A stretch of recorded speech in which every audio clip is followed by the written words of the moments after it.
Balikan na po natin ang ulat ni Mark Salazar tungkol sa paghahanap sa isang 10 taong gulang na batang nahulog sa Ilog Pasig. Mark?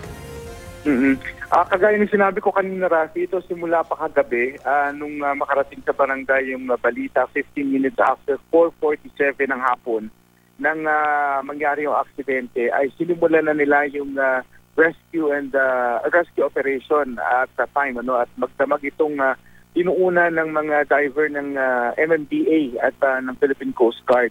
Pero kanina umaga, kinailangan at mag-refuel ng mga equipment ng mga diver kaya pansamantalang huminto ito. Pero kung umaga nagpatuloy naman yung mga bangkero ng barangay poblasyon sa paghahanap doon sa batang si Giselle at doon lamang sila sa mabababang parte ng Pasig River yung mga maraming tambak ng water hyacinth. Pero bigo silang mahanap si Giselle at ngayon lamang magtatanghali na bumalik sila ang Philippine Coast Guard para ipagpatuloy sa kanilang paghahanap. Rafi.